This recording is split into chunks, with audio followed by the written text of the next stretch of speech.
Yes, people, welcome back to the channel. Welcome back to Touchline Facts. First and foremost, smash that like button, hit the sub button up. I am joined by Elijah. I will be joined by 2 or 3 more people also jumping on, but they're a bit late at this moment in time. Make sure you smash that like button up. First and foremost, hit that sub button as well if you are new. What are you saying, bro? I'm chilling, bro. Why is it like the shades are like too high up on your head, bro? I don't know if you got them pushed up all the way It's like maybe this. because of the headset. I don't know. Yeah, because it looks like it's up here slightly, bro. I ain't gonna lie. It looks like it's up here. Listen, I know you must Man be United buzzing, are up bro. here right now, so you know Fair, what I so mean? you know, fair Hands enough. up if you got 3 points. I didn't get no 3 points, bro. Oh, you didn't get those 3 points. Oh, I guess 3 points ain't for everybody. Do you get what I'm saying? It's not easy when you're. It's not easy when you're not playing Leeds, Wolves. You know what I mean? All the. Oh no, you didn't even beat Wolves, did you? All the relegation sides. I mean, Man City. I mean, you didn't beat City. You're literally the only good team you beat this season. Everyone else you struggled against. We've only played like 7 games in it. This is gonna be our month, though. This is gonna be a month where we play everyone. So we're gonna see in it. We're gonna see how. Yeah, and you've started off with failure, haven't you? Because you lost to Villa. We're gonna get into it, innit? Who have you got? Let's start with the Villa game because I didn't watch it. I watched the last 10 minutes. I watched it when they scored. From when they scored the second goal, I turned the game on. See, I want to say who was it that scored? It was Bielsa, innit? He scored a banger, yeah, Buendia. Yeah. Great goal, to be fair. Took it really well. Yeah, it was cold. It was a cold goal. Yeah, and listen, bro, I've been saying Thomas Frank, if he was at Man United, we'd be wanting him out because the football he plays is absolutely diabolical. He plays 3 DMs all the time. He doesn't even play his best DM, which is Bergvall, who's the only DM that can actually progress the ball. People were telling me, oh, Palhinha hype. Palhinha's been good. Palhinha's been good for Spurs, but doesn't mean I have to rate him because he's been good for Spurs. And yeah, listen, man, like I've been watching you lot. I've been saying about how I don't respect Spurs until they start beating the good teams. Do you get what I'm saying? Because you played against Bournemouth, you've lost. You played against Villa, you've lost. You played against Brighton, you drew. Is there another team as well? There must be another team. Obviously, I know you beat City as well. But the teams you've won, like, or haven't lost against, Wolves, you drew. West Ham, you beat. Leeds, you beat. And I think there must be Burnley as well at home. Do you hear what I'm saying? Like, a lot of the teams you played this season are the relegation teams against, and they're the ones you've won. And the ones you haven't won are the ones against the good teams. You get what I mean? So I won't respect Spurs until that. And then, like, I'm looking at Frank, and I'm like, I understand he doesn't have technical players in it, but where's the proof in the pudding that Thomas Frank can coach very good football? Because he's never done that. He never did that at Brentford, and he's not going to do it. He's not doing that at Spurs. There's no proof that he just is a results. I think he's just a results manager, and I don't think there's anything wrong with that. By the way, I just don't think. I'm just because I watch a few Spurs fans, Jordan, and they expecting like he's going to start playing some sick football. And the reason as well is because Man United fans are looking at him saying we should have sacked Amorim in the summer and got Thomas Frank in. But I'm like, you lot would have wanted Thomas Frank out after 3 months because of the football he plays. He'd be playing Ugarte, Mainu, and Casemiro in the midfield 3, or Bruno and Ugarte and Casemiro. That's what he'd do. He'd do something like that. Do you get what I'm saying? He wouldn't be playing like he's playing 3 DMs. So where did it go wrong? Where would you say it went wrong today? To be fair, look, a lot of Spurs fans very high on Thomas Frank. You know what it is, yeah. I've been saying Frank's on forward watch since PSG. So you've been saying that. You've been one of the Tottenham fans. Yeah, I ain't gonna lie. So I've been obviously it's the internet, but like people have been very vocal against me for my views on Thomas Frank because pretty much the stuff you ended up echoing. Like I don't think Bava's not a DM, but I understand about progressing the ball. But in terms of what I expect from Tottenham and what Thomas Frank has produced, I haven't really been looking at it like I don't think he's been exceeding expectations for me. He has for Spurs fans results wise, but results and performances aren't equal. You can play well and lose. You can play terrible and win. And for Tottenham, we've beaten the teams we're supposed to beat. And the actual tests that we've had, we failed. You know, like the Brighton game, in my opinion, was a test. I feel like we failed. Villa was a test. In my opinion, we failed. And a lot of the teams, I guess you could say we passed the City test, but like we beat City all the time. Don't matter who the manager is, what the squad's looking like. We will beat City every season. So I don't even look at that as a test for real. So yeah, I've been very underwhelmed with the performances on Spurs. This game specifically, I'm not gonna lie, we were the better team, but Morgan Rogers and Buendia, both their goals were cold, man.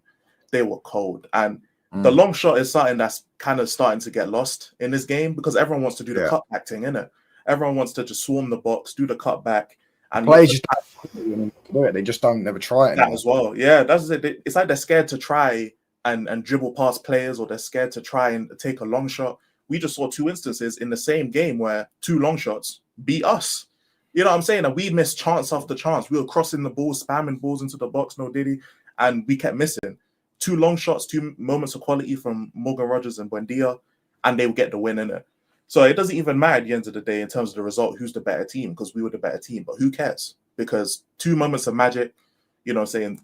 Aston Villa, the changes from Emery, the tactical changes, they literally changed up the whole way they wanted to play. I didn't see that from Frank, and that's one thing I haven't seen from Frank in all the games that we played so far is tactical adaptation in the middle of games, which is something he's supposed to be lauded for.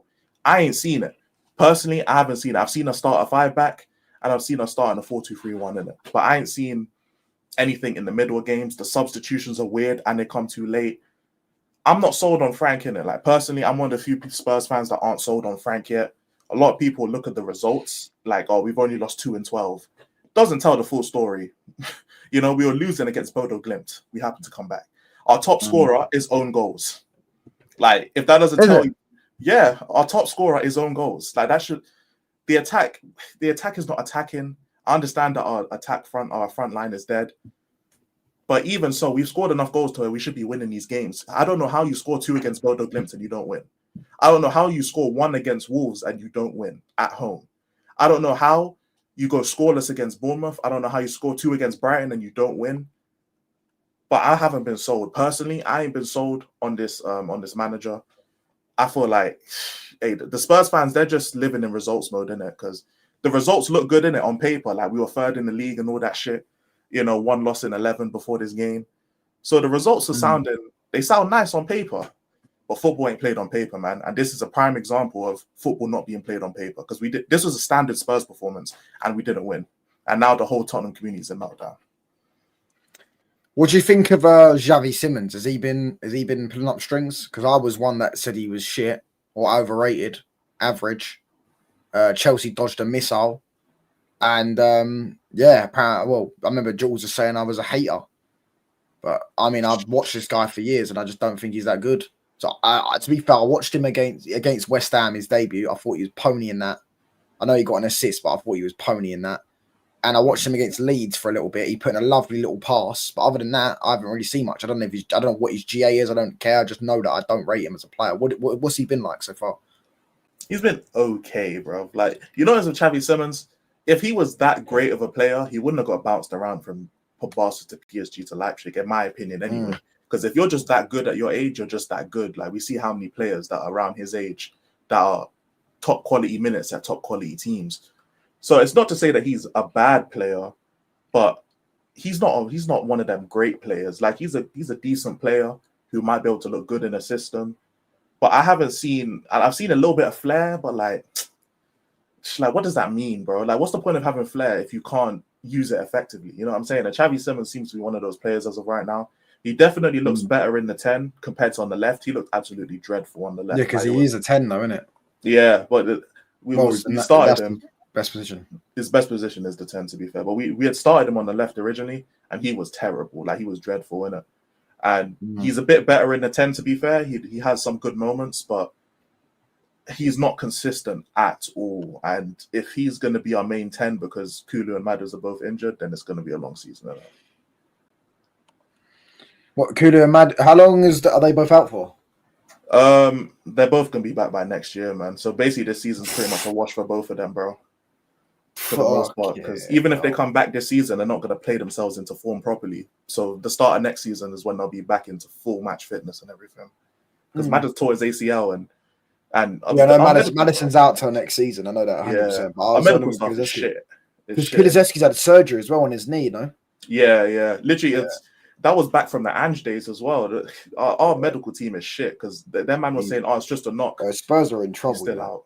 He's still out. Yeah, Spurs are in trouble. You know, more trouble than our fans want to be. They're still in the honeymoon phase, isn't it? Because our results look good on paper. But ever since I've been watching Thomas Frank all these games, I haven't missed a game except for maybe one. But I've been looking at this year football, and I'm like, this is not it, man. I'm not sold. Like, I'm just personally not sold. on this manager. Everyone else is sold. They're trying to make me seem like I'm crazy, innit? And part of me believed I was crazy for a bit. And then seeing these performances as well, like Bodo Glimt was disgraceful. This game that we lost as well, like I'm not seeing the hype, man. I'm not seeing the hype in Frank. Mm. Who have you got coming up? Your next couple of fixtures? Because I know you've got Chelsea in like 2 weeks or something. Yeah, I think the 1st of November we have Chelsea, but we have Monaco on Wednesday for the champs, and then we have Everton next Sunday. Everton away, so that's gonna be a difficult game. Oh, they're gonna lose that, chat. You watch, they'll lose that game. Everton will beat you. Jack Grealish is gonna cook your right back. Porro, yeah, he's gonna get cooked.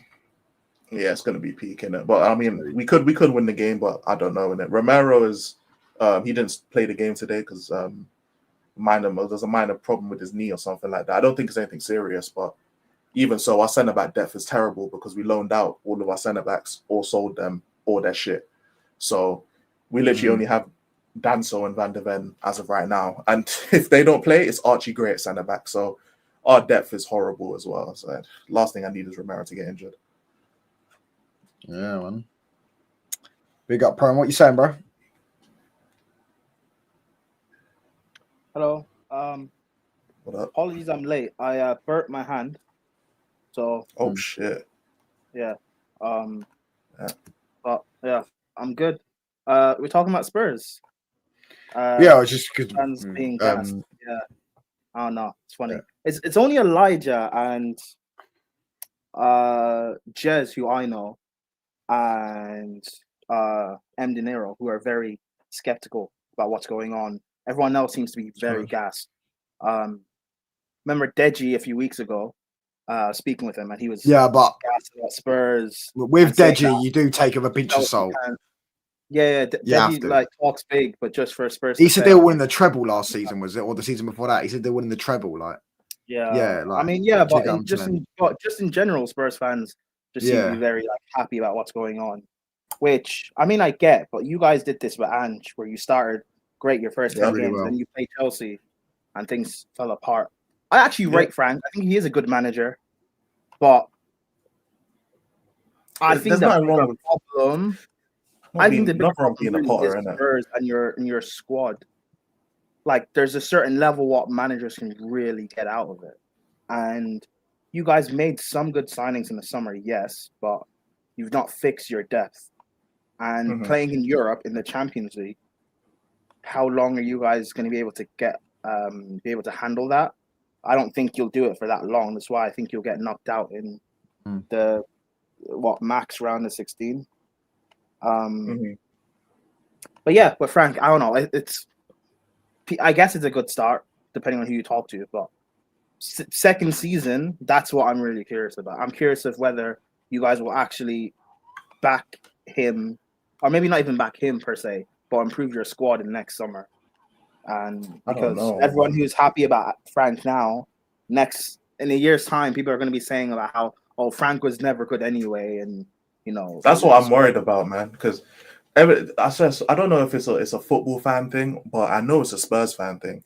People will just get so hyped up and so caught up in the results that they don't break down the performances. Like I went on Tottenham YouTube today. I'm seeing match breakdowns of how we lost to Villa, and it's like, bro, you didn't do this for any of the other fixtures we didn't lose in. And this is the problem I have. It's like when I break down how we play when we pick up points, I'm deemed as a hater. I'm deemed as a negative guy. And I've got all the insults and the names under the sun, of fraud, all of that kind of stuff. But now when we lose and the result doesn't match the performance, apparently, because this was a standard Tottenham performance in my opinion. But now that we haven't won the game, all of a sudden everyone's doing match breakdowns as to why we didn't win and how everyone's offside and how the midfield looks disjointed. It's like, bro, I've been saying this, but the problem is we're winning, so you don't care. And it's like, bro, when the goals are getting us wins no more, then you're going to start criticizing the performances. It's like, bro, where you been? And that's what I don't like about Tottenham fans, because they just get caught up. It happens every season. We start off very good, and then we fall off. And it's like, bro, this month we've got United, Chelsea, Arsenal, Monaco in the champs, Everton away. Like we got PSG. You know what I'm saying? Like this month coming up into November is gonna be it's our most difficult run of the season. Like we got Newcastle as well in the Carabao Cup away. We got difficult games, man. And if we're stuttering against Wolves at home and Bournemouth at home and Brighton and Bodo Glimt, nah, man, I'm not seeing us going to St. James's Park and winning. I'm not seeing us winning the North London derby. I'm not seeing us beat Chelsea or United or Everton away if we're struggling against Wolves and everyone's celebrating that we got a draw in the last minute against Wolves. I'm looking like, are you fucking serious? This is Wolves who hadn't even got a point yet. That's why I don't know, man. These men are just, I don't know, man. They're just trying to back Frank anyway. Spurs should have kept Son for one more year. No, Son's washed. Son's washed. Just because he's doing it in the MLS. All right, man. Messi has like 41 GA in the MLS. It's a wash. But Messi's the GOAT, though, so. Yeah, but Messi's also old. It's a wash. Yeah, but Messi will do it at the World Cup next. Is it? Yeah, it's next year. Next year, Messi will do it at the World Cup. I guarantee he'll still put in performance at the World Cup. Let's move on to Chelsea because we'll get on to Chelsea. I again didn't watch this game because I was busy. But you dealt with Forest 3-0 win, sacked Ange. But I do want to get on to a special someone because I gave it 2 months. I think it was 2 or 3 months before Chelsea fans hounded him out, before Chelsea fans called him a flop, before Chelsea fans say Man United robbed them. I did want to talk on Alejandro Garnacho because I've been seeing clips of him tripping over the ball. I've been seeing clips of him getting bodied off the ball, giving away fouls.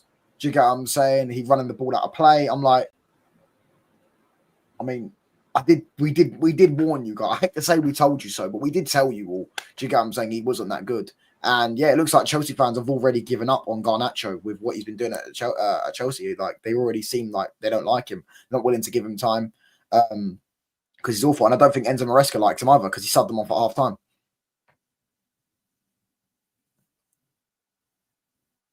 Okay. What do you want me to say? I'm just saying, what's your thoughts on Garnacho? I mean, I'm really the wrong person to talk to about that. I didn't want him. You didn't want him? Yeah. Yeah, but like, obviously, do you not think... Okay, cool. Do you think Maresca wants him? Or wanted him, should we say? No, he didn't. But however, Madueke, we're going to sell him in a year or two. So I don't like that he's here and it's annoying. But at least I know, like, I trust my club will get rid of him. Well, we won't flip him for the money we want, but we'll get rid of him. So... Who would buy him, though? Who would buy Garnacho? There's a lot of cheaper clubs out there. You'll be surprised, there's the amount of players Chelsea have sold. Yeah, no, Chelsea are the best-selling club in the world. Yeah. With Garnacho, it's like I think we had Napoli. There was a few German and Italian clubs that wanted him. And then obviously he was on the radar of, obviously Chelsea wanted him in the Premier. He only wants to go to Chelsea, right?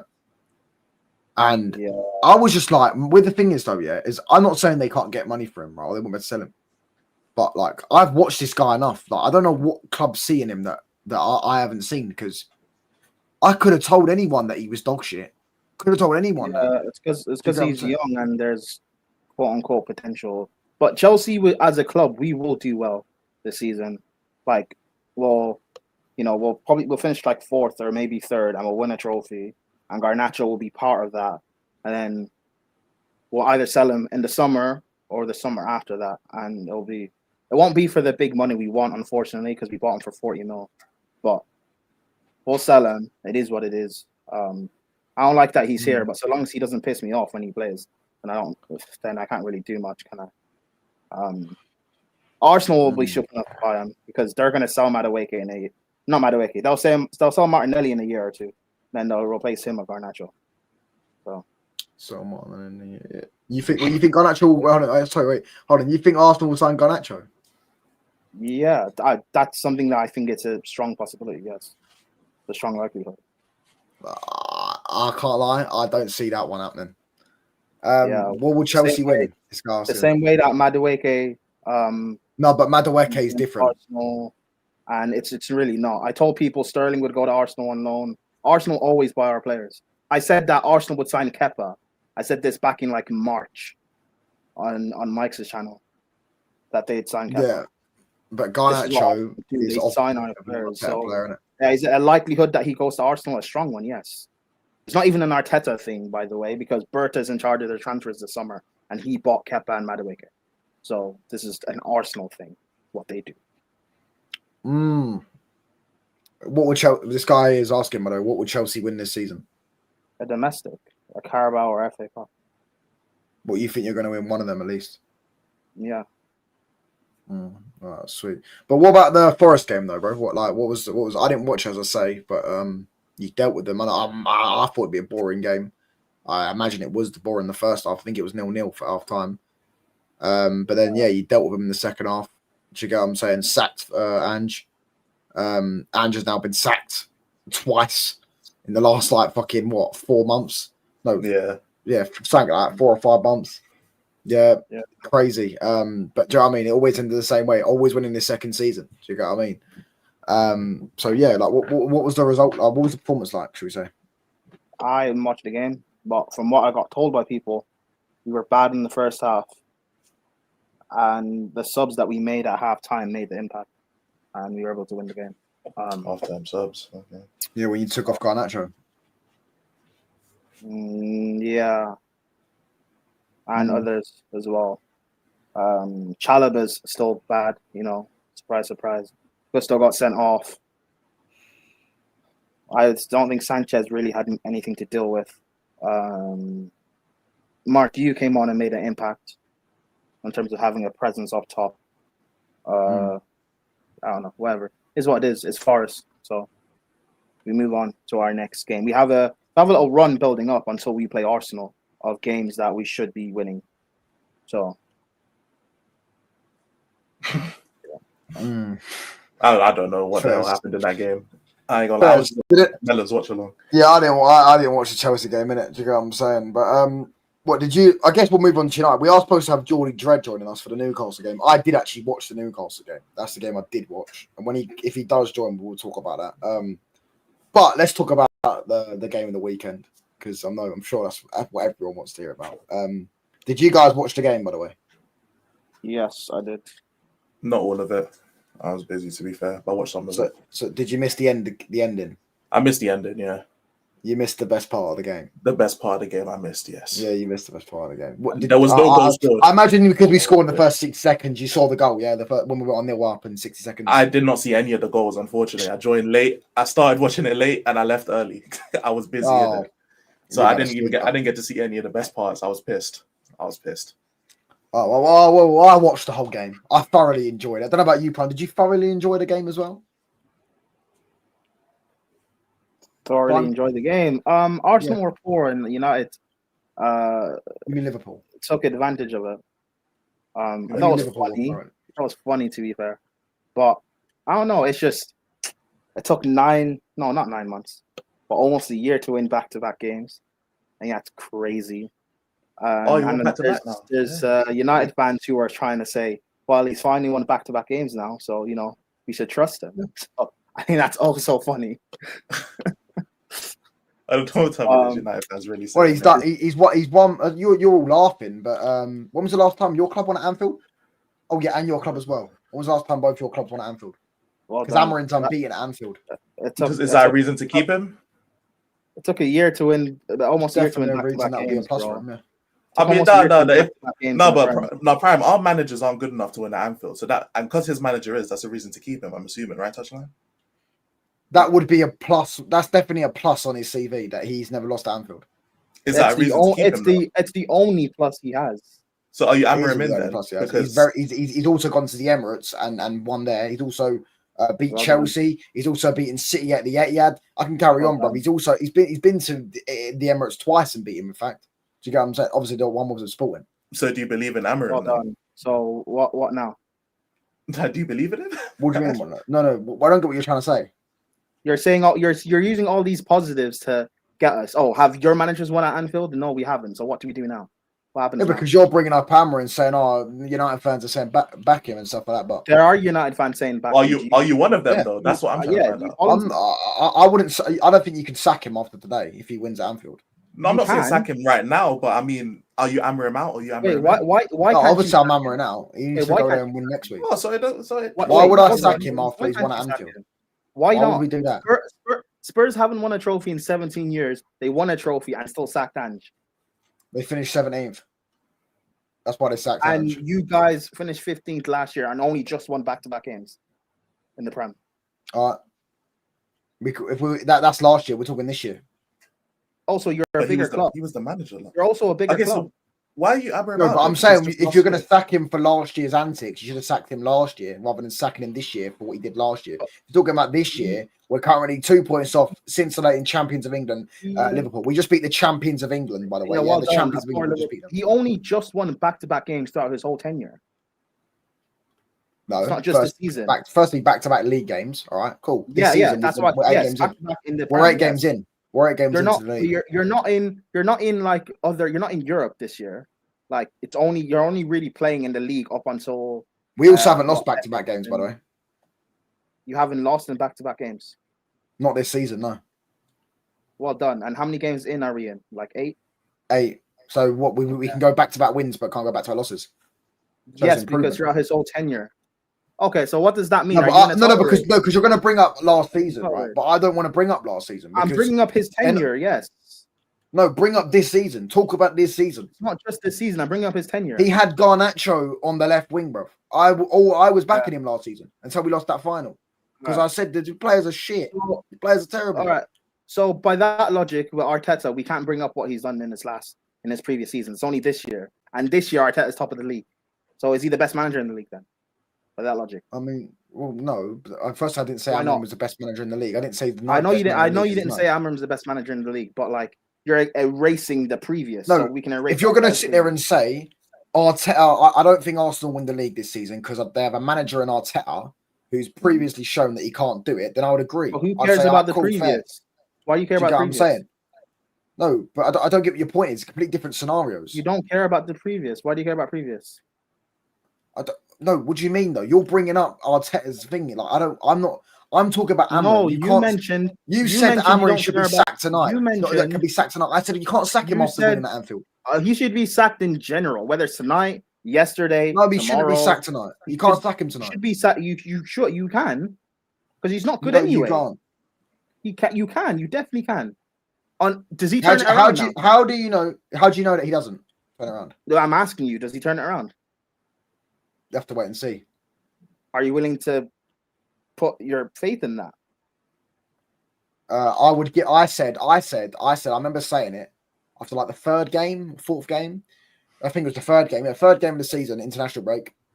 I said if he's got 18 to 20 points by the Spurs game, which is the 11th game of the season, he should be given more. He should be given the run into the 12th and 20th game because 12th and 20th game. 18 to 20 points, and we're at 13 right now. We've got to play Forest away, Brighton at home, and Tottenham away. So all he has to do is get 5 to 7 points, and he's hit my target. Do you know what I'm saying? So basically, like 6 wins roughly. What's your record against Forest, Brighton? 2 wins. What's our record against Forest and Brighton and Spurs? We've lost 3 years on the bounce at home to Brighton. Forest, we drew. No, we'd lost there last year, didn't we? And I think we drew the year before. I don't like looking at previous because it's a new team, isn't it? Like it's new teams, new situations. I don't really care. But you say that, Prime. But what's our record at Anfield? Okay, that's why I say like. Did you think you'd win at Anfield? I thought we'd lose. Okay, so they did something you didn't expect. In fact, every result that we've won this season, I didn't predict us to win, apart from Burnley. We've won 4 games this season. Yeah. Okay. I don't know. I just don't like when it comes to managers, sure, but like when it comes to like fixtures between 2 teams, it's like the teams are different now. You know, like United's team is different than what it was last year, innit? So it's like if fixtures were based on previous's, like my club wouldn't have it definitely plays a part. It plays a part, sure, but like for example, Tottenham hadn't beaten West Ham in like 5 years before we won 3-0 at their ground. But West Ham was shit with a shit manager, pressing with a 5-back. Like this is the worst West Ham ever. And Tottenham, we have a new manager who was flying at the time, innit? You know what I'm saying? So, like, context plays into every situation. It's like, even if you want to say, I know Europa League final was long gone this last season, who cares? But like, the main point I want to make is that, like, United versus Tottenham, like, you we don't beat you guys often. It's only recent history we guys beat you like somewhat decently amount of times. If it was based on like previously and history and all of that, we would have lost. But it's not about history. It's about what your team is now. I didn't ask about history. I just talked about what's the record. So what? Even the recent record then? What's the recent record like against Forest? What do you say? Brighton and Spurs. Last 3 games against Forest at their ground has been a win, draw, and a loss. Brighton has been all 3 losses at Old Trafford, and Spurs has been 2 losses and a draw, I think. But I just don't get the point of doing this whole like rigmarole with a manager that is just not good enough anyway, that you guys should get rid of. Well, he's staying here, so I'm not going to just sit here and fucking scream, get him out if he goes and wins at Anfield. I think he's brought this new goalkeeper in and we've won back-to-back games straight away, which I said that if he got him in Martinez, I'd give him another chance. Because if he got, and obviously he end up getting Lamens, who's been absolutely incredible. You get a goalkeeper in and you don't have Onana who's, just mistake. You know Onana's going to make a mistake. You know he was going to make a mistake. He's going to cost you goals. And since then, our defenses look solid. Our teams look better. Shapes Can look better. Amarim can you guys finish 5th with Amarim? I mean, that's to be seen. I'm saying our squad's good enough to finish 5th. Whether Amarim can I know you said that. Do you think Amarim can do that? I have to wait and see. I can't say that. He's only just won back-to-back games. I can't say he get 5th place. Yeah, he has to prove more. He has to prove more. Okay. So we finally get the truth. That's how I hear it, man. Yeah, it's true. I can't sit there and say we're going to get top 5 with this manager. I think we are going to get top 6 this season, with or without Amarin. I think if we sack him, I think our squad's too good. You're flexing that our managers haven't won at Anfield and your manager has. What does that mean? No, well, you brought up saying you have to sack him and stuff like that. Because he's not good. No, but I'm saying you can't sack it. You cannot sack a manager after a Man United manager after he's won at Anfield. You can't do that. But he's won back-to-back games for the first time. It could be a potential turning point. He's done something that you said last week. We've not done anything that we didn't do last season, but we've done something we didn't do last season. But you know how low the bar is, though. You know how it sounds, especially for Man United. You know how low of a bar that sounds. Like, so an anomaly. Well, the bar is low, but we just won at Anfield. So how low is the bar? Because we just won at Anfield, who were the champions of England. I get you won at Anfield. Liverpool team that's also not good, by the way. So that's fine. But they're the champions of England. Hold on. Liverpool are not that good, but Liverpool are the champions of England. They won the league last year. So why are we bringing up last season? But you also said we can't talk about Amarim last season. Let's not talk about you brought last season. So I'm going to bring up last season now. You said we can't talk about him last season, so you shouldn't mention last season with Liverpool. Right, cool. Talk about this season. Liverpool are not that good. Yeah, they're currently 4th in the Premier League above your team. Yes, and they're underperforming, and so are Chelsea. They're above you. Okay. Oh, so you're both underperforming. Yes, and they're also better than us. So them underperforming is still better than us. How are Chelsea underperforming? Them underperforming is still better than us. How are Chelsea underperforming? Because we should be beating Brighton and Brentford.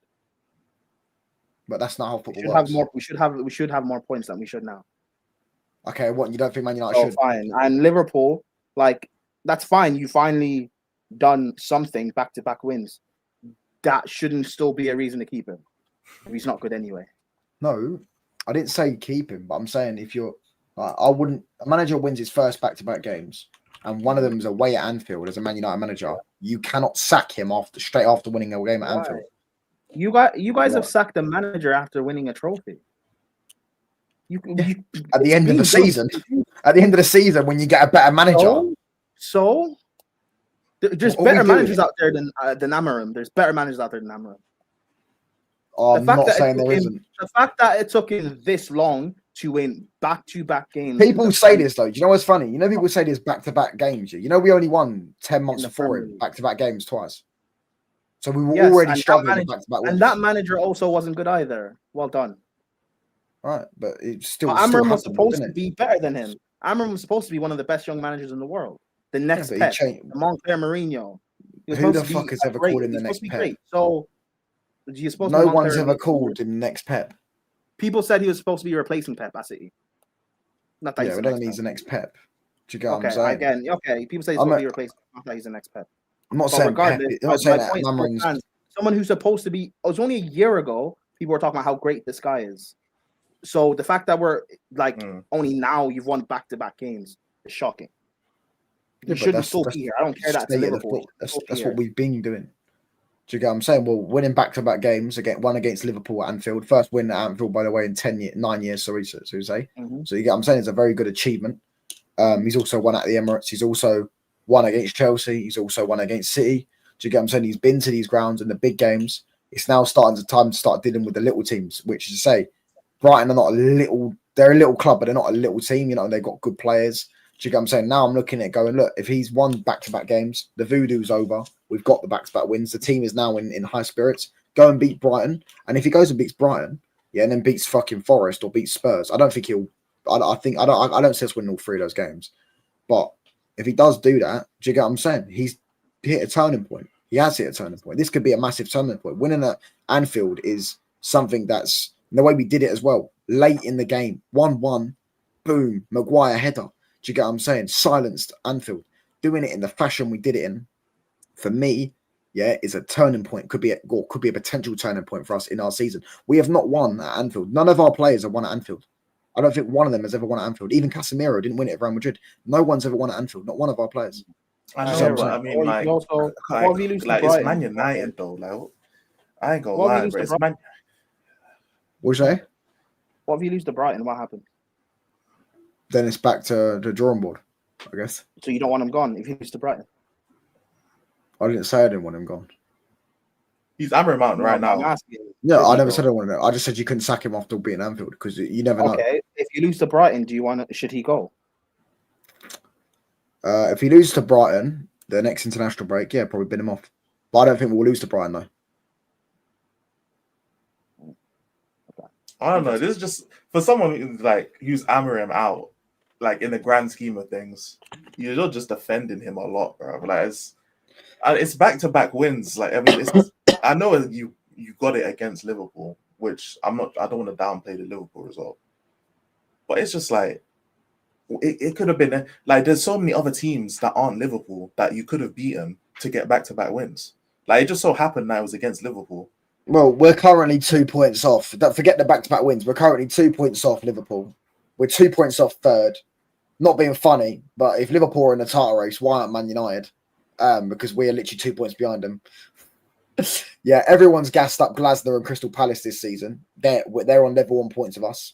Do you get what I'm saying? Sunderland, they're 1 point above us. We beat them last week. Do you get what I'm saying? So we beat Sunderland and Liverpool, who are both in the top 7 currently in the Premier League. We've got Spurs, Forest, and Brighton next. Brighton as well haven't been that good this season. I don't think we're going to lose against them. I have you guys finishing like in the top 6 though. But it's because you guys have 1 game a week. Like all the other teams you're going to be competing against are going to be playing European. Even our squad would do well without 1 game in a week. The 1 game in the week's overdone. Our squad would do calm without 1 game a week. Our squad's not a bad squad. It's very. But that's what I'm saying.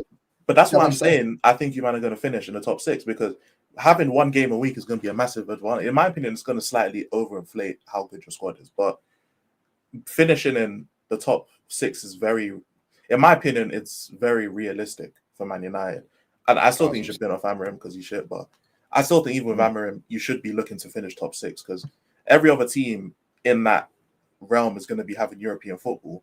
And especially teams like us, like Villa, like even if you want to put Forest in there, even though they're shit in it. But the whole point is that they're going to be. No, Forest definitely not in this conversation. I just mean in terms of European football, innit? But like in terms of the squad depth and stuff. Newcastle. Like that, Newcastle's another one. The squad depth and stuff like that, it's not good enough for Europe for us and the other teams I mentioned. So this is actually prime time for United to finish top 6-ish. Like if you don't do it this season, I don't know when you're going to do it, in my opinion, because Tottenham's not going to have Europe next year. If anything, we might have Europa League if we're lucky, but we'll cruise through Europa League anyway. So like the way I see it, if you don't finish top 6 this season and you still have Amarim, boy, he gotta go, bro. He gotta go because he will go. I think even if he gets top 6, he'll still be sacked or they'll part ways. Yeah, but like Newcastle, for example, 4 points behind Man United. We've had a harder start as well, by the way. We've had the harder teams. Yeah, they've won 2 league games in the last 10 because they lost their last 2 league games at the end of last season. Yeah. They're having an absolute stinker. Yeah, of a season, really and truly. The only teams they've beaten this season are Forest in the league, Forest and Wolves. So just like Spurs, they're only beating the relegation sides. But Man United are do you get what I'm saying? Our manager's under pressure and theirs isn't. I don't get it. I understand that he's obviously got more credit in the bank, but like it's like my thing is if they're in the race for UCL football, Man United are definitely in the race for UCL football, 1,000%. If they're in the race for UCL football, so are we. We're 4 points ahead of them. We've had a harder start. Do you get what I'm saying? They've won 2 games against relegation sides at home, Forest and Wolves. Which I think you're on. I don't think eventually you're going to end up getting it, but I do. To say you're in the race for it, yeah, sure, why not?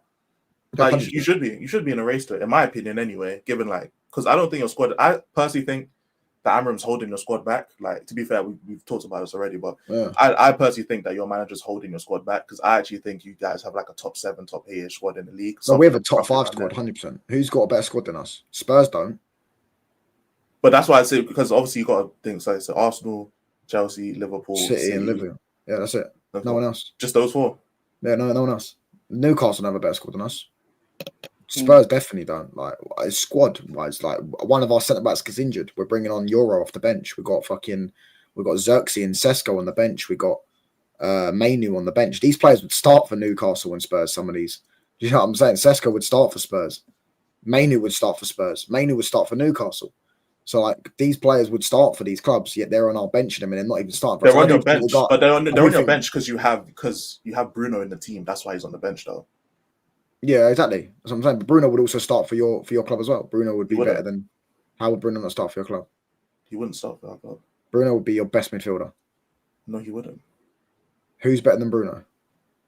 Well, in terms of if you want to say attacking midfielder, sure, because our players are injured. But if our players are fit, he doesn't start. Like he starts on the technicality of our players are injured. If Bruno Fernandes played for Tottenham Hotspur, he'd start tomorrow, regardless of who's fit. No, he doesn't. He doesn't start over Maddison or Kulusevski. He doesn't. He doesn't start over Maddison or Kulusevski. No, he's not better than either of them. How's he not better than Maddison? I'll start off with Maddison. How's he not better than Maddison? Why wouldn't he be better than Maddison? He's better than Maddison at everything other than a few tidy touches. What is everything? He's a better finisher than Maddison. He's a better passer than Maddison. He's a better crosser. He's better in big games. He doesn't go hiding in games as much as Maddison. Do you get what I'm saying? I could carry on. The only thing at Maddison, I'll give Maddison a few nice tidy touches, and he's better recycling the ball. And he's more press resistant. Okay. Just performs better than him. Bruno Fernandes is not a better passer than James Maddison. He's not a better creator than James Maddison. Bruno Fernandes. Hold on. He's not a better creator than Maddison. VAR. He's not a better creator than Maddison. Based on what? Because every statistic says Bruno Fernandes is a better creator than Maddison. Yes, but you can watch the games, bro. You can just watch the game. Like watching Bruno. Goals today come through Bruno got the assist for the second goal, and the first goal he passed down.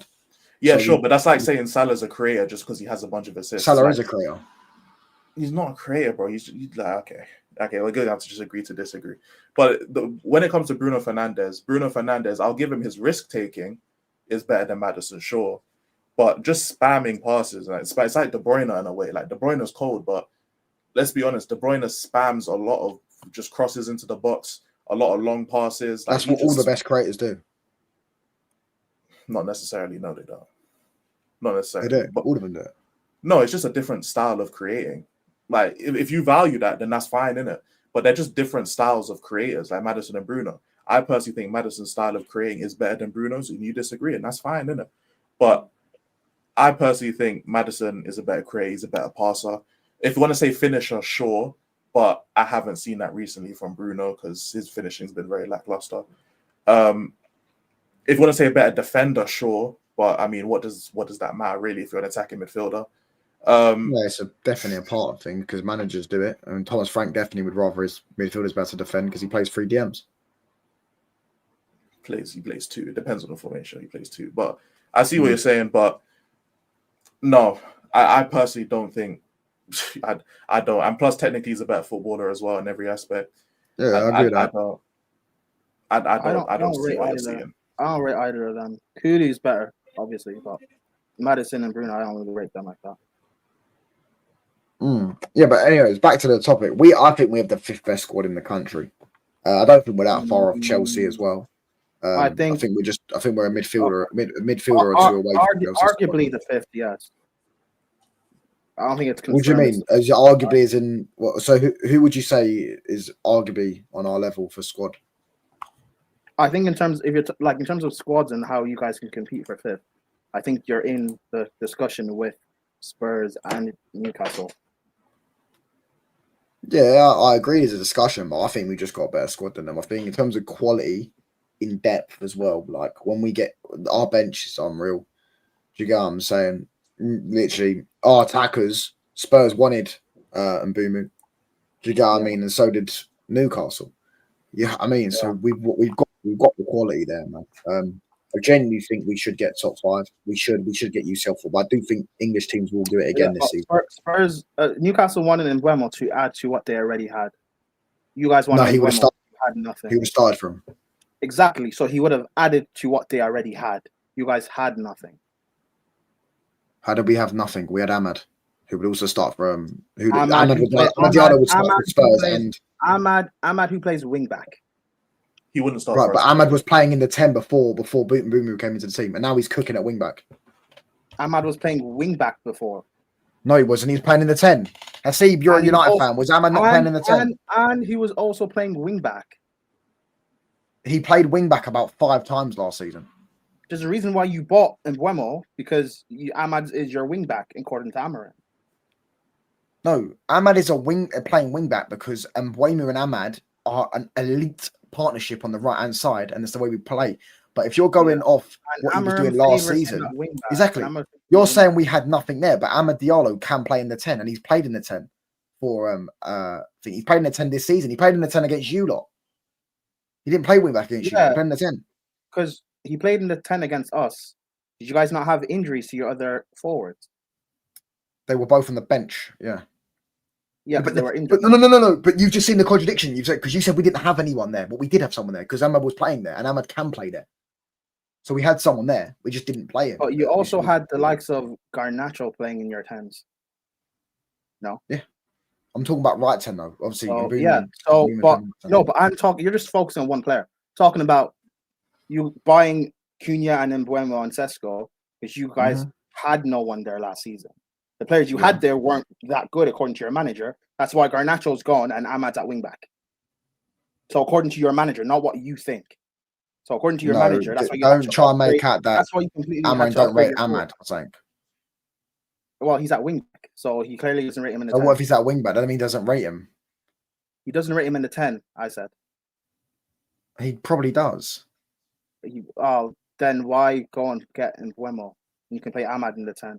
And then you could have bought a quality right wing back. Because why would he do that if Amad Diallo can play quality at right wing back? He's already got a quality right wing back and then go and get a 10. It's harder to get a quality right wing back. So he rates him. So he rates him at right wing back then. He rates him as a player. He can play anywhere. Amad Diallo can play in the 10, can play at right wing back. Mbeumo, who's not a 10. No, he's not a 10, but he's playing at the 10. And he's to be fair, it's like you say 10, but Mbeumo's license to go and drift around the right hand side of the pitch. It's not really like he's not really going in central areas other than when he wants to hold the ball up. That's literally it.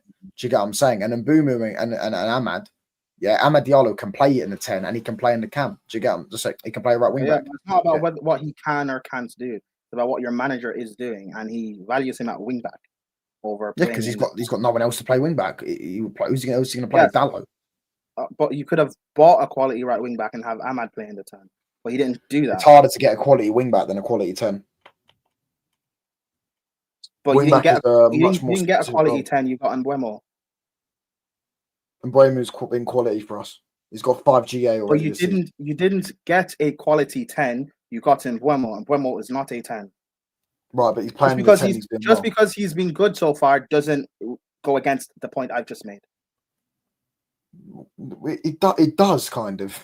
It doesn't, because you didn't buy an actual 10. And Mbeumo's a quality player. I think he's your best forward. But you didn't buy. You said you didn't buy a quality 10. You're playing Ahmad. Mbeumo's not a 10. You're playing Ahmad, who's more of a winger 10 than an actual wing back. You're playing him at wing back, and instead you're. I don't even know what the point is. You guys wanted Quenda in January. You didn't get him. We did, right. And Ahmad's now playing at wing back, and you went and got Mbeumo, who's a quality player, and he's playing in the right 10 for you guys. Yeah. All right. So yes or no? Is Mbeumo and Ahmad not better than Jacob Murphy and Alanga? Yes. Individually as players, yes.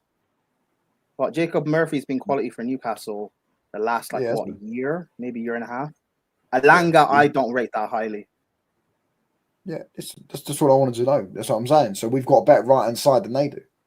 Both our players are better than both theirs. Do you get what I mean? So yeah, big up to everyone in the chat, by the way. Big up to this guy as well, Richo. Oh, the fuck's going on my mouse? You said Jacob Murphy, but why not look at their actual Livermento's their right back? So Livermento's better than Ahmad. As a right back, Would you not rather have, even as a wing back, Livermento's better? You'd not rather have Livermento at wing back than Ahmad? No, he's not. He's nowhere near a better footballer than Amad Diallo. You listen to what people say instead of hearing what you want to hear.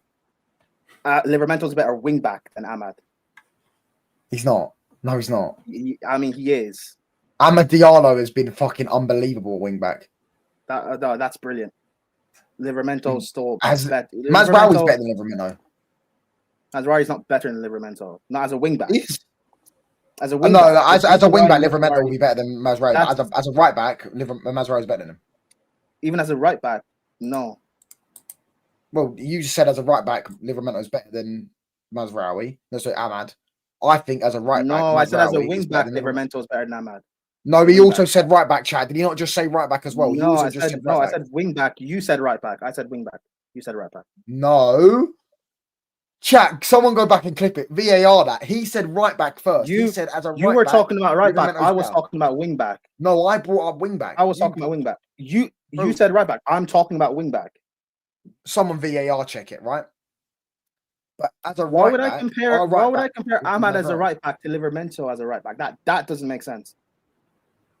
Right, but even then, wing back, Amad Diallo is a better wing back than Livermento. Livermento don't play wing back. He plays right back. Yes, this is why I wouldn't. But out of all the teams you mentioned, United's the only one who plays wing backs, which is why I wouldn't compare. Big up Geordie, bro. I wouldn't compare. Salute my bro, but I wouldn't compare it just because like you play wing backs and then like an inside forward. You know what I'm saying? So that's why I wouldn't. Yeah, but if you had Livermento, you would play him wing back over Ahmad, and you have Ahmad playing the 10. I don't think we would. I think we would play Livermento on the left, if anything. Why would you play him on the left? He can play there, but why would you play him on the left? That one looks better, though, doesn't it? Does that look better? Nah, I probably prefer the other one. I ain't gonna lie. That's kind of what is one? I do agree. United do have a good squad to challenge for Europe, but to say it's automatically just clear of Newcastle and Spurs and stuff, that I disagree with. It's not clear. It's in contention with them. Yes, I agree, but it's not clear. I think the only thing that lets us down is our midfield. I think that's it. I think if we had two good midfielders, Newcastle have a better striker than both of you guys. That's true. Fair opinion. I don't necessarily agree, but it's a fair opinion if you think he's better than Sesko. You think Sesko's better than Waltermad? Yeah. Okay. Wait, what? Newcastle and Spurs also have a better goalkeeper. I mean, we haven't seen enough of Lemens, but I mean, what we've seen so far has been absolutely unreal. And Nick Pope's been washed. I know he's been really good this season, but he's been washed. Kara's been shit lately, to be fair. Yeah. But I can't comment because Lemens, I ain't seen enough of him. Do you know what I'm saying? I ain't seen enough of him. And no, I'm just kind of caught up on the bench thing because, like, you man start shitter players and then your bench looks better because of that. You know what I'm saying? Like, you man started, like, for example, you started Mason Mount today. You know what I'm saying? And obviously, like, my feelings on Bruno might be different, but I don't rate Bruno at all. Yeah, but also, Spurs if you had injuries. Mason Mount isn't. I think he played shit today, but he's not a bad player. Like, when he's playing well, he's not a bad player. But Kobe Mino's better than him, though. When you look at Spurs, for example, this is how Spurs currently are with all the injuries they have. You don't think they would be better? Who have they got as injury? If they Kulu's not Madison, there. Kulu, Madison's not there. what's his name? All right, cool. But do you know if you go into Spurs, they're both injured as wait, well. Elijah, do you think you got a better squad than us? Maybe slightly, but it's borderline equal in my opinion. So what about defenders then? Because you want to go into Spurs as defenders. If they get one injury to one of their centre backs, who they got? We've got about 5-6 centre backs that could potentially. Some of our centre backs could start for them. Lissandro's in the conversation. Euro's in the conversation. Lissandro doesn't start. None of your centre backs start for Spurs. None of our centre backs start for Spurs. Are you crazy? No. Romero and Van de Ven. No, they don't. No, Romero hype, bro. Romero hype. Euro's better than him. Clear of him. Euro's better than both of them. No, okay, he's not better or clear than both of them. Euro is top 3 centre backs in this league. How he's not top 3, he's top 4. No, he's top 5 at least. Euro's unreal. He's not. So how is Van de Ven better than Euro? Or Romero, should we say? Romero better than Euro. He's better than you. Make the argument because you're the one saying it. You make the argument. Right. Physically, Euro's better than him. He's stronger and he's quicker. He's better on the. No, not Van de Ven. Not Van de Ven. Oh, Romero. Okay. Yeah, he's not near quicker than Van de Ven, right? All right, my fault. Right. On the ball, he's way more comfortable on the ball. I know Romero's probably got a better ping, but Euro drops into midfield at times for us and just pops the ball, starts playing a 1-touch, 2-touch. Yeah, of course. So does Romero. Because you play. Hold on. Can I finish? I haven't got to my main part of the argument. Romero, I don't even know how many times he's been sent off, but I know he's definitely been sent off double-digit times in his career. Euro's never got 1 red card in his career. Oh, he's 20 years old. So what? Dean Huijsen just joined around. You've got 2 red cards already. Euro doesn't even get booked. Never mind a red card. Do you get what I'm saying? Was there not also a stat about Euro? There's also not a stat about Euro that he's never completed a game. I don't get what that means. Because Sergio Ramos is one of the best centre backs I've ever seen, and he was notorious for getting red cards. I don't know. You're comparing Ramos to Romero now. I'm saying the discipline. The word for getting yellow cards and red cards. It doesn't you know what your point doesn't hold water though, because that is a thing people use when they put Ramos up against the Nestas and Maldinis. They say, well, he used to always be rash and get sent off. You're right. I don't do that personally. You're right. But Euro is not a Nesta Maldini sort of. And Romero's not Ramos. To be fair, I don't do that personally. If people do that, then I don't fuck with that. And De Ligt's also better than both of them as well. Even if you want to say it's debatable, there's no confirmed guy that you have that starts for Spurs at centre back. There's no confirmed one. You can say it's debatable if you want, which I disagree. I think Euro and De Ligt would start for both. To be fair, obviously you couldn't start both of them because they do the left centre back with the left foot and stuff. Is Euro a nailed on starter for United? Yeah. So how come he didn't start today? Is he dealing with injury? Because the aerial thing. Because Maguire's good in the air, which is actually smart. That's why he didn't start against Chelsea. What did Chelsea score? Set piece. Do you get what I'm saying? Euro didn't start today. So he has such a deficiency in his game to where he can get benched, but he's going up against. Why you act like Romero is a perfect centre back? I'm not, but you're saying that not only is Euro better than them, but he's a top 3 centre back in the league. He can't be top 3 if he has. Who said he has a deficiency in his game? Or Maguire? You just said he didn't start because of his aerial. Because Maguire isn't very good in the air, though. Maguire's very. We can all agree. Maguire. But if Euro's not, so that's enough for Maguire to start and Euro to get benched when he's a top 3 centre back in the league. Yeah, that's so weird. I've never like. That's the weirdest. Maguire scored the winner. Yes, sure, he scored the winner, but like Luke Shaw, you're telling me Lenny Euro can't start with Luke Shaw? You can't have a back 3. Luke Shaw was fucking unbelievable today. No, Lenny Euro wouldn't start with Luke Shaw because Luke Shaw, when he's at his best, he's a top 3 centre back in the league. Hold on. He can't start with Maguire and Luke Shaw. What you say, Luke Shaw? Yeah, but when Luke Shaw's actually playing well, he would start for you. No, he wouldn't. First of all, but second of all, this is like listen to chat. Listen to him. Lenny Euro is a top 3 centre back in the league. When was you said an informed Maguire and an informed Shaw benches a top 3 centre back in the league, and he's trying to make me believe that this guy's better than Romero and Van de Ven. I can't. You say it as if if Romero had other centre backs behind him, he's got fucking Dragusin and Danso on the bench. Of course, he's not going to get dropped because they're crap. You could give me any. Romero is a Christian Romero. No, first of all, no, he isn't. Second of all, so what, bruv? What has that got to do with them as a player? So again, as I go back, if you want to say people compare Ramos to Nesta and all them, cool in it. I don't give a fuck about none of that personally. I'm just talking about as a defender, Romero Physically and his yellow cards. No, Romero's better on the ball than Euro. I don't care what you say. He's a better passer than Euro. Don't care what you say. He's better in the air than Euro. Don't care what you say. He's better at standing tackles than Euro. Don't care what you say. He is better. He's not better at slide tackles, by the way. Nowhere near better at slide tackles. I didn't say nowhere near better slide tackles. Yeah, slide tackles. Euro clears him. Did not. Yeah, there's a reason why Euro has to make so many slide tackles at Man United. Yeah. Oh, don't do that because Romero does, and he gets booked. He goes down to ground and gets booked. Yeah, and there was a reason why Romero had to make so many slide tackles at Spurs because you had Ange. Yes. So what you're saying is, Euro being good at slide tackling is a bad thing because it means what we're saying is that the fact there's a reason why we have to see him make so many slide tackles. There's a context. The context is not context in because like a good Maguire performance and a good Shaw performance makes Lenny Euro get benched and he's a top 3 centre back in the league. It don't make no sense to me. It doesn't. If Euro is that good, he should be starting regardless. Like he should be. It doesn't matter how good Danso is. That's not how it works. It doesn't matter how good Danso plays. He played cold against PSG. It doesn't matter. You're on the bench, bro.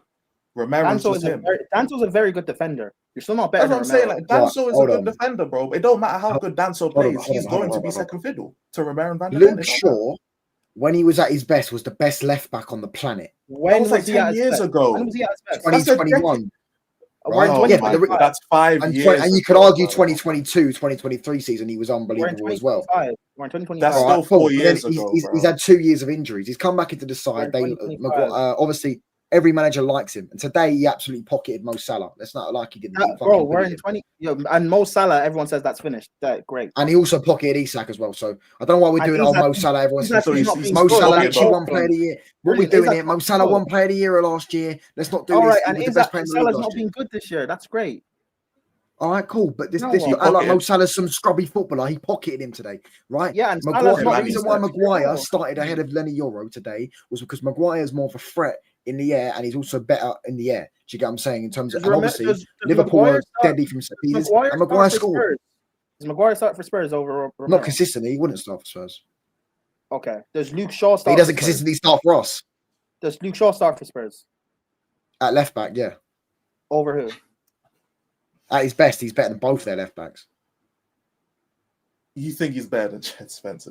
But the last time we saw Luke Shaw at his best was what you said. We're seeing him at his best right now. He's playing very well. Is he playing left back? Consistently. He's not playing left back. He's not even playing left back. Consistently. When's the last time we saw Luke Shaw? He's played 8 games this season. He played well against you, and he played well against Liverpool. So is he? The only bad game he's had this season was. Chat, was it? I'm right saying the only bad game he's had this season was Man City. Wait, he's played. I don't think he played against Brentford. He's played every game this season. He played every single game this season. How many games has Euro played? Every game as well, but he's only started 6. And Luke Shaw started every game. Yeah. Has the Lit started every game? Has the Lit started every game, chat? This is insane to me, bro. Also, Mazawari's injured, right? No? Yeah, Mazraoui's doesn't play centre back now. He plays wing back now. He plays wing back, yeah. Mazraoui plays wing back for you guys, not centre back. This season, yeah, he's only played wing back. I don't think he's played centre back this season. This is wild to me, bro. I think so. I don't know where Delit. I don't know where, but even regardless, our centre backs are all better than theirs. Like our depth is better than theirs. Do you get what I'm saying? Whether you try and pretend that Romero is better than Euro is hilarious to me. Pretend is insane, bro. Euro he can't even consistently start in your team, but he's a top. How can he not consistently start if he started 6 out of 8 games? How does that make sense? What was your biggest game of the season so far? It was this game, and he didn't start. Hold on. He started in the 2 biggest games, by the way. He started against City and Arsenal, both those games. Those are big games in Liverpool at Anfield. They're also massive games. Are they bigger games than Liverpool? Well, there's no bigger game than Liverpool Anfield because it's the biggest game in England. So what are I don't get your point. I think it's weird because, like, I don't mind having the argument. Romero score an own goal against Arsenal. I don't mind having the argument debating whether maybe United squad is better than Spurs and Newcastle. That's fine. But to say it's clear is weird, bro. Hold on. So your squad's clear. It should finish 5th, but yet your manager should still stay because he finally won back-to-back games in the Premier League at Anfield. That's weird to me. We'll say that again. Your manager, you guys have the 5th best squad in the league. It's clear of Spurs and Newcastle. Yet, your manager, who's vastly underperforming, should stay because he just about managed to win back-to-back games. Don't try to say I said he should stay because I never said that. I said I wouldn't sack him. I didn't say you said he should stay. Yeah, he shouldn't. I don't think he should stay. I would have sacked him ages ago. But again, you don't listen. I didn't say you said he should stay. So who said he should stay then? We're talking here in the panel. I didn't think Elijah said it. Did you listen to what I said? You said he should stay. I said that United have the 5th best squad in the league that is clear of Spurs and Newcastle. Yeah. Yet this manager was struggling and just about managed to win back-to-back games. Yeah. So he should, you can't sack him because he won a game at Anfield. Yeah. But yeah, he's underperforming with a squad that is clear the 5th best squad. When you say he's underperforming, he's above Newcastle in the league right now by 4 points. Okay, but he was also here last season. Yeah, but this squad isn't the same as last. I mean, you still have the same defense. You still have the same. Last season they were all injured. Maguire, De Ligt missed about 3 months. Euro missed the first 4 months of the season. In fact, Euro had 3 injuries that season. I think last season, De Ligt was injured at the back end. De Ligt missed the final. No, De Ligt didn't play the final. It was Maguire who played in the final. No, yeah. Who else? Yeah, Mazraoui. Spurs also had injuries last season and this season. I don't get your point. We finished above them last season. What are we doing here? Yes, and Spurs also have injuries now this season. But you brought up we have the same defenders, but I was giving you the example that we have the same defenders we had last season. We also conceded less goals than them last season, by the way. I don't know how many they conceded this season. I'm going to check right now. They conceded 7 and we conceded 12. They conceded what? They conceded 7.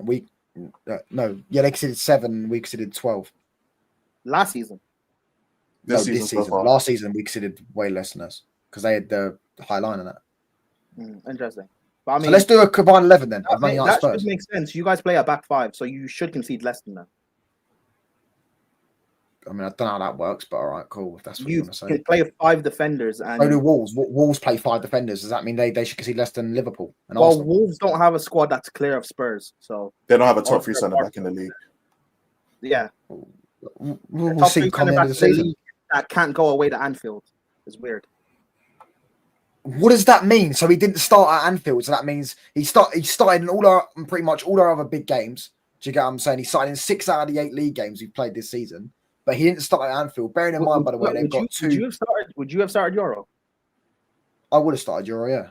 I would have started Euro, De Ligt. You're comfortable that Amorim went to Anfield with a weakened defense. Yeah, and he won. So who cares?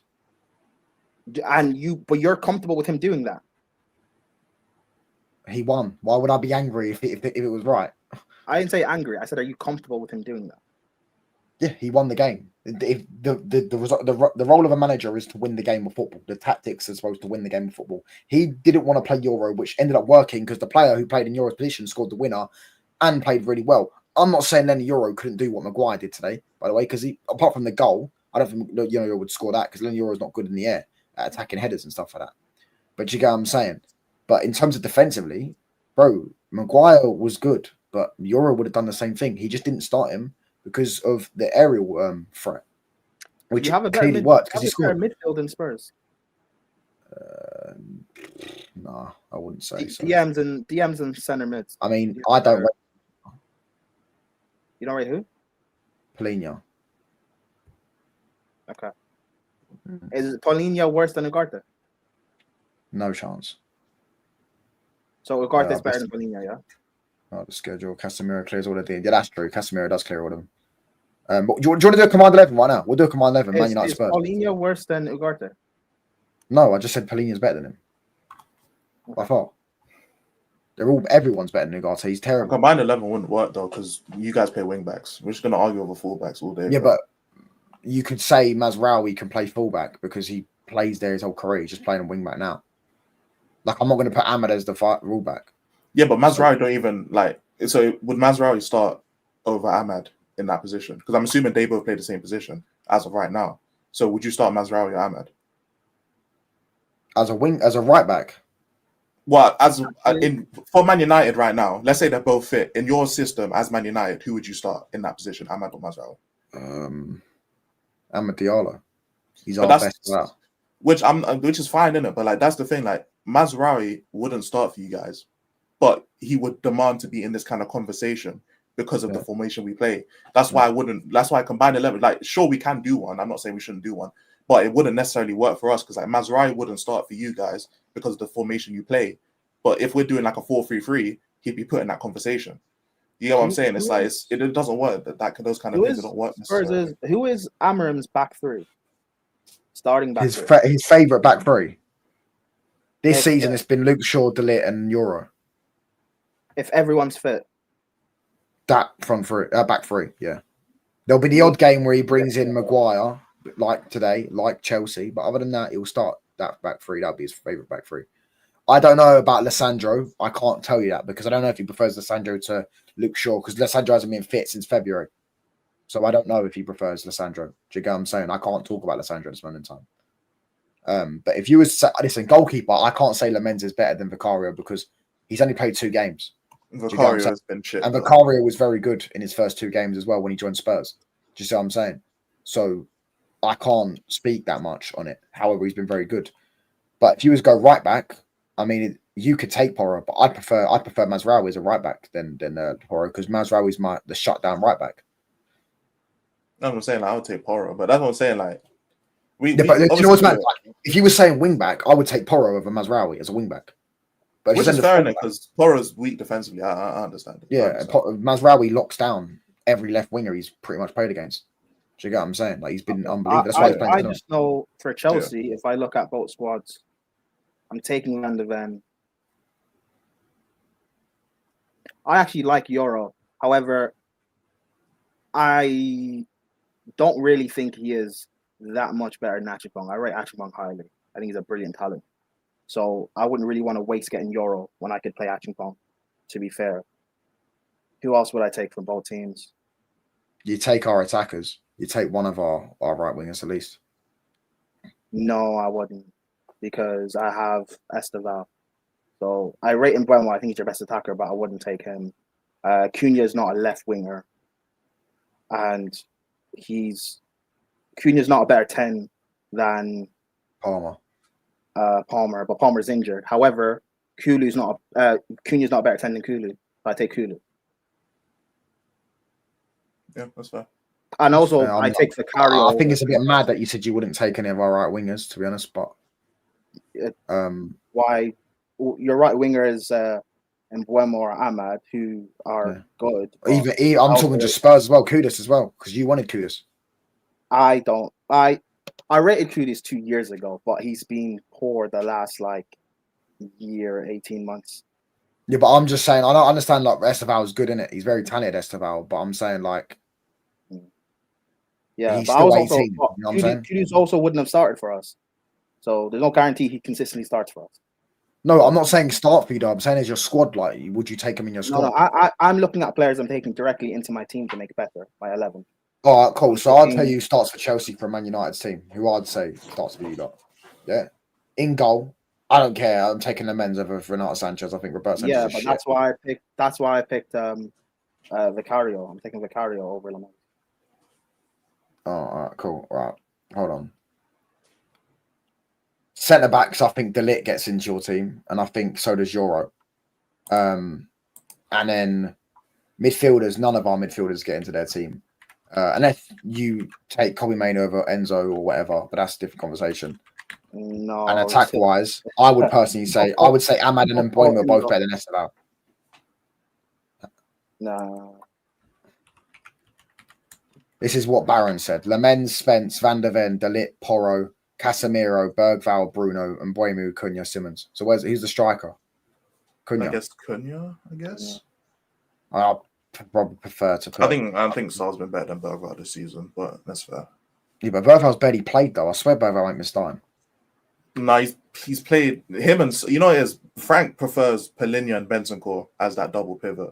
I don't agree with it personally, but that's what he prefers in it. So Bergval and Sarr, even though they both started well, they've just been kind of frozen out. So okay, Elijah, I want to hear your command 11, Man United. Do 4-2-3-1, yeah, or 4-3-3, whichever one, yeah. No interruptions. So name the players at Man United you would take in your starting 11. Goal, I'll say Vicario, but I haven't seen Lemons, so it's a technicality. It could be either. Right back. I mean, I guess we're not including injuries, so fuck injuries. Obviously Mazraoui's better defensively. I'm gonna take Porro, but if you say Mazraoui won't fight you, I'm still putting Romero and Van de Ven at the back. Left back, either Doggy or Spence. I'll say Spence for now, I guess. DM, I haven't seen. Based on last year, I can't lie. I don't think Casemiro was great. He's still cold though. I'll say Casemiro in the DM just because based off prior experience and stuff like that. I like Palinha, but I'll say Casemiro. Next to him, I would probably put Kobe Mino as like the 8 kind of progressor. I think he's probably the best out of United and Spurs at that. On the right, Mbeumo Kudus is a toss-up. I'll say Mbeumo, but Kudus is cold. But I'll just say Mbeumo because we know what Mbeumo does. In the middle, in the 10 spot, I would personally say Maddison. I know Kulu or Cunha, whatever, but I'll say Maddison. On the left, the left wing is meaty, bro. Who do you have a left wing? Who starts it? Well, I guess we don't play with a left wing, but Cunha would be. He's not a left winger though. He's not a left winger. I would say the left wings at Spurs are meaty, bro. But if you're going to play Simmons on the left, Simmons is meaty on the left too, bro. Yeah, but you might as well play Cunha because Cunha's better than him. Yeah, I can't lie. Simmons is meaty. He's meaty on the left. And Mbeumo can't play on the left. So I guess I'd have to put Cunha there. No, Mbeumo can play on the left. Okay, then I'll put Kudus on the right and Mbeumo on the left because there's no way Mbeumo don't make this team. I'm taking Ahmed then over Kudus. Okay, that's sure. I'm taking Kudus personally, but fair enough. In the 10, that's a Maddison. And then up top, I guess Sesko. Because he's better. So who did he put? When United, he put Mbeumo, Sesko, Mainu, and Casemiro. 4 players, no? And then you say you didn't know about the goalkeeper. And then, goalkeeper I don't know. And then if you take Mazraoui over Porro, I won't fight you. So between 4 and 6. No, I wouldn't swap him actually, but I would personally want in my team Porro because as a wing back he'd do well for us. That's fair. But because it's 4-2-3-1. Would Porro start for United at wing back? Yeah, he would. Over Ahmad? Yeah, he would. Not because he's better than Ahmad, because Amorim probably likes him more than he would like Ahmad because obviously he's worked with him before as well. That's for him.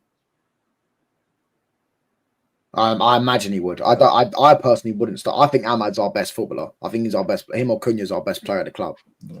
But I think Palinha's been very good. But the reason I take Casemiro is because the height Casemiro can still perform at. And when he's at his best, I don't think Casemiro's consistent enough. Yeah, I don't think he's consistent enough anymore because he's just old. But when he's at his best, in spurts, he can do way more than. It's the same with Mainu, isn't it? Mainu is better than your midfielders, but he just doesn't play. That's why I said Mainu potentially over Enzo because it's I know Mainu when he's playing at his best is him better than Enzo is a conversation. Definitely is. Yeah. But that's why I say the whole bench thing from earlier was kind of. It's not a conversation. What do you mean that Enzo's clear of him or something? I rate. Why do you use this word clear? Clear is weird. I rate Mainu, but he's not better than Enzo Fernandez. I can't go down that route. That's fine if you think he's better. But I'm saying there are definitely people arguing if Mainu was playing that he's better than Enzo. Why do you think he's better than Enzo Fernandez? I think Enzo's average. I think he's another midfielder that doesn't really do much, and he's overweight. He's not defensively imposing. He's not great at what he's apparently good at as well. He's just the reason why people have got off his back a little bit is because he's been box crashing and scoring a few goals, which is, I guess, that's an element he's added to his game.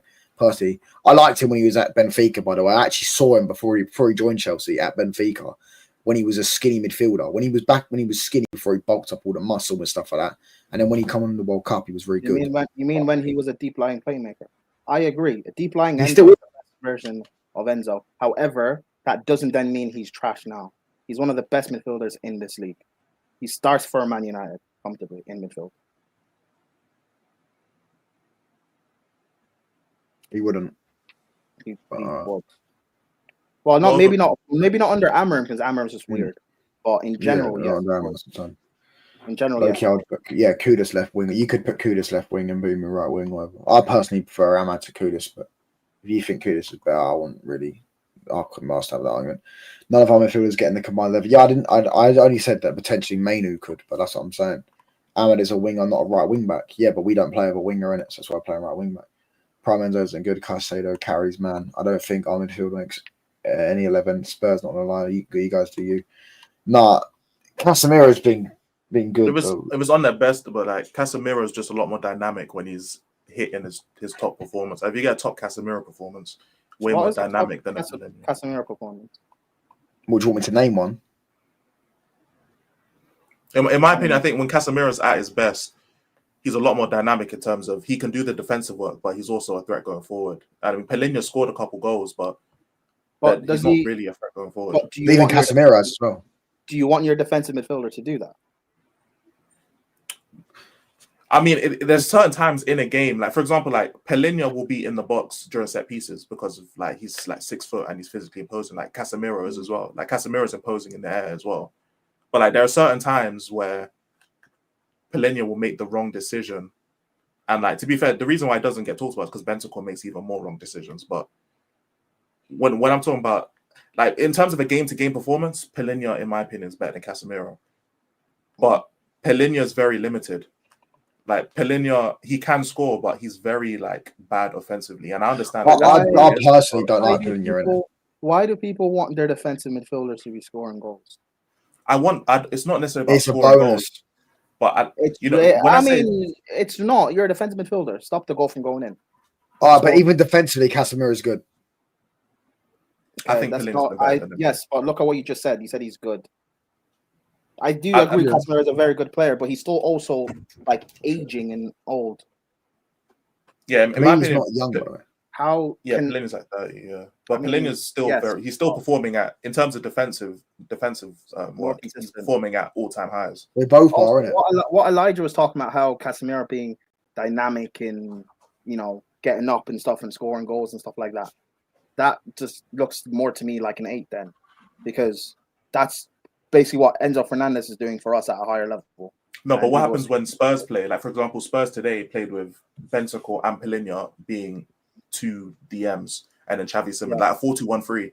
In that situation, sometimes it calls for you to have to press up and go forward because Bentancur and Pellegrini are both midfielders who are okay with sitting back. It's not always going to work like that. So when it comes to situations like that, if you're someone like Casemiro performing, he's willing to go up. And if I see Casemiro pressing up a little bit, whether it's just finding the pass, switching the ball, just turning and doing something, not necessarily dribbling through players because they're both kind of media that. But in terms of like, I'll just be more confident with Casemiro pushing the ball up than Pellegrini because I know Pellegrini's weaknesses. Casemiro is definitely a better passer than Pellegrini.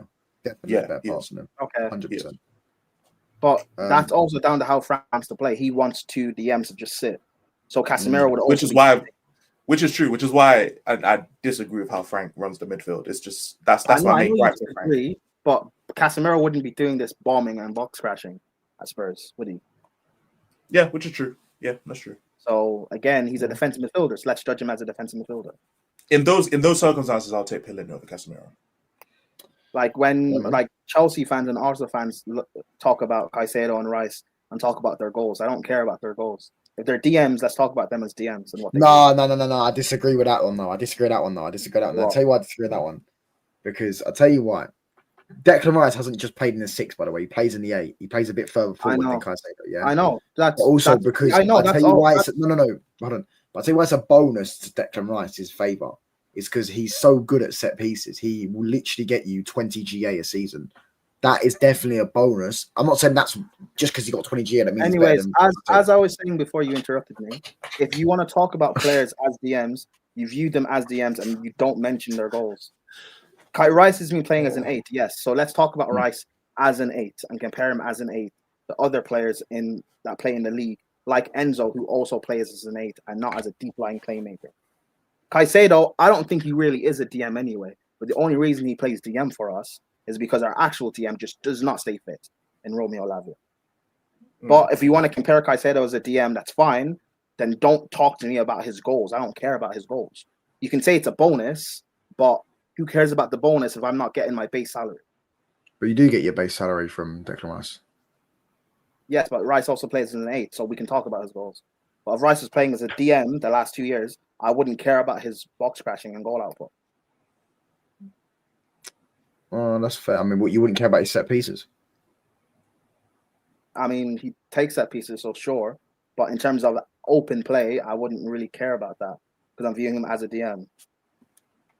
Do you rate Enzo higher than Declan Rice as an 8?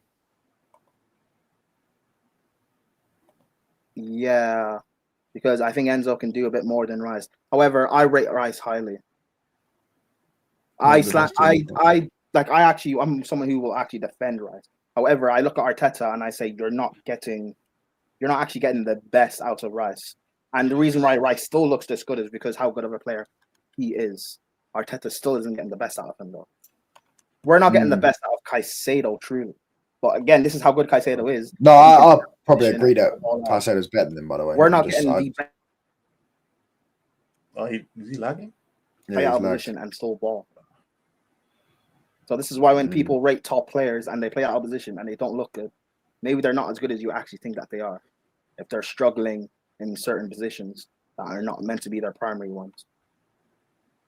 Fairs. Yeah, man. I'm gonna wrap up in about 5 minutes, by the way. Let me just see who's live. We'll redirect to Flawless because he's live. Doing, I don't even know, podcast saying.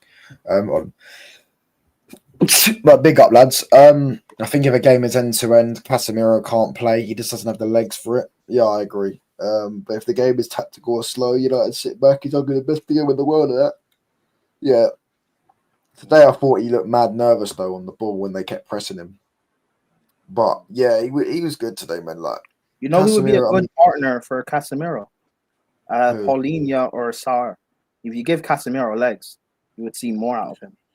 So do you not think he doesn't have legs with him? That's why I wanted. That's why I wanted Caicedo. So Caicedo and him in the pivot would have been perfect. But the best version I've seen of Casemiro in his career and at Man United was when he had Eriksen next to him, deep line playmaker next to him. It's the best version you ever see of him because he had someone else to do the passing for him. He didn't need to get the ball for the back four because someone else would do it for him. Eriksen would ping the 40-yarders and stuff like that. Do you know what I'm saying? Yeah, and obviously, I mean, but that was like 2-3 years ago. He still had a bit more legs. Now, I don't think he has the engine he had, and which makes sense because he's older. So if you still want to keep Casemiro, you need to get an engine with him so he can play. If not, then you might as well get rid because it'll be a waste. Yeah, no, that's fair. To be fair, hold on. Yeah, man, I don't know. I don't know anything else to talk about. What we spoke about. We didn't speak about Newcastle because obviously, specs ain't here, and that's fucking specs ain't here. But I did watch the game. They got absolutely peppered. I know they lost 2-1, but they genuinely got destroyed. They scored a great goal. To be fair, great finish from Baltimore. But yeah, genuinely, if you watch the game, honestly, for that first 40 minutes of that game, Newcastle were getting moved to. Like they genuinely couldn't get the ball out their half. There for me, they're in question. There's question marks over them right now. I can't lie because they won 2 at the last 10. They're not playing well and they're parking the bus. Obviously, we know Eddie Howe knows how to park the bus, doesn't he? Do you get what I'm saying? He's done it before. He's been there and done it. He's been doing it. He went to what's it called? Atletico Madrid, learned under Simeone. Like he's always part of the bus. You get what I mean? But personally, yeah, Casemiro. To be fair, Walton Baleba. Oh, that's what I want. I'd love us to have got Gravenberch. I mean, Ten Hag signed all the Dutch players and all the Ajax players, should we say, but didn't sign the actual two that you could say was good, Kudus and Gravenberch, which is hilarious. But yeah, man, listen, I agree, bro. Elijah's channel is there. I'm going to put it in the description as well. I completely forgot about that. Make sure you subscribe to Elijah. I don't think Prime, you have a channel, do you? Sarcasm City TV clips, isn't it? Clips channel for Flawless. Hold on, let me get it out. Sarcasm City TV. Oh, my hand hurts. Yeah, I hope that gets better, fam. Shit. How'd you even burn it out? Sarcasm City TV Extra. Yes. Yeah. That's the channel. I got something out of the oven. I got a plate out of the oven, and I put it on the table. And then I don't know. My mind blanked, and I tried picking it up, and shit. Yeah, that's gotta hurt, bro. Fucking hell. Yeah. Make sure you sub to both their channels, people. They are there. We're gonna redirect to Flawless, anyways. Big up for coming on. Anyways, what you got coming up on your channels? I'll be live tomorrow, probably after work, innit? Probably be live tomorrow. I took a little break from YouTube, to be fair, last couple of weeks. I ain't really been on no channels. But back now, obviously, we just got cooked, so Spurs YouTube is going to be looking for people to talk to. So, yeah, man, got to make the rounds, innit? Prime? I have Mud Brothers tomorrow on Chief TV. So we're going to laugh at Liverpool. Fast. Yeah, and I've got some few things lined up, but tomorrow 3 p.m. we're cooking reacts. Yes. And I've got a few special things for that stream, so we will be there. Do you get what I'm saying? He's getting cooked. I will be sitting back with the shades. I've got a new special thing, Amazon delivery coming tomorrow as well for the cooking. So we will be there. We will be there. Do you get what I'm saying? But make sure you're there 3 p.m. UK time. I'm out, people. Peace.